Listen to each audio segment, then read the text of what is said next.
سلطان عبدالحمید ثانی نے جب مسجد نبوی شریف کی تعمیر کا حکم دیا تھا تو پورے ترکی سے لوگوں کو بلایا تھا کہ اپنے اپنے بچے لے کر کے آؤ. جو بھی بچے پیدا ہوئے 1 دن کے 2 دن کے وہ سب لے کر کے لوگ حاضر ہوئے. 500 بچے جمع ہوئے. بادشاہ نے وہ سارے بچوں کو لے لیا, ایڈاپٹ کر لیا. مدینے سے کچھ دور ایک بستی بسائی جو جنگل میں تھی, آس پاس کوئی شہر بھی نہیں تھا. ان بچوں کے لیے پاکیزہ دائیں رکھی گئیں جو ہمہ وقت قرآن کی تلاوت کرتی تھی, اور یہاں تک کہ وہ بچے ختم قرآن کے ساتھ پورا دودھ پیتے تھے. 2 سال کے ہوئے تو ان کی زبانوں پر سب سے پہلی زبان عربی جاری ہوئی. ان کی ماں کی کوئی زبان ہی نہیں تھی, یعنی مدر ٹنگ تھی نہیں. جو انہوں نے دایا سے سنا وہی بولنے لگ گئے, قرآن ہی بولنے لگ گئے. اور جب بچے وہ 5 سال سے 7 سال کی عمر میں ہوئے تو سارے لوگوں کو حافظ قرآن بنایا گیا, اور پھر انہیں عالم بھی بنایا گیا. ہر ایک بچے کو ہنر سکھایا گیا. کوئی معمار بنا, کوئی الیکٹریشن. ان 500 لوگوں کی تربیت میں تقریباً 25 سال گزر گئے. جب وہ جوان 25 سال کے ہوئے تو ان کو لا کر کے مسجد نبوی بنائی گئی تھی. اور ان نوجوانوں نے جو مسجد نبوی بنائی, اپنے ہاتھوں سے جو اینٹیں رکھی ہیں, 300 سال کا عرصہ گزرنے کو آ گیا. ابھی 1960 اور 1970 کی دہائی میں دوبارہ مسجد نبوی کا کنسٹرکشن ہوا ہے.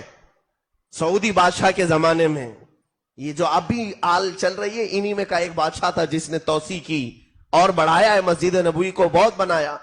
لیکن جو اصل میرے آقا صلی اللہ علیہ وسلم کا حجرہ ہے, جہاں روضہ ہے اور جہاں پہلی 4 صفیں لگتی ہیں, یا ریاض الجنہ ہے, اس جگہ کو شہید کر کے نیا بنانا تھا, نیا پروجیکٹ تھا.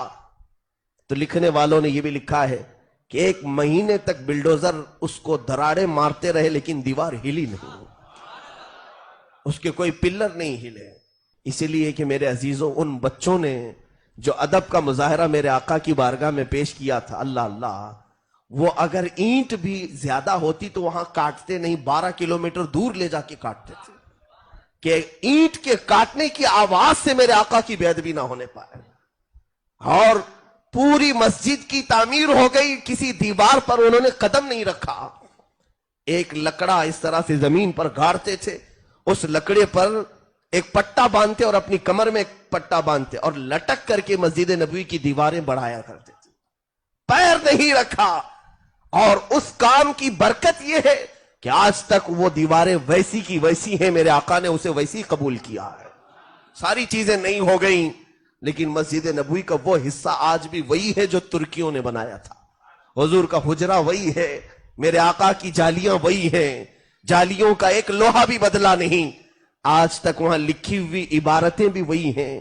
اس لیے کہ یہ چیز ہوتی ہے میرے عزیزوں, جب بچے کی صحیح معنوں میں تربیت ہوتی ہے اور وہ جوان اپنی تربیت کے انداز میں آ کر کوئی کام کرتا ہے تو مولا اس کام کو سدا قائم رکھ لیتا ہے.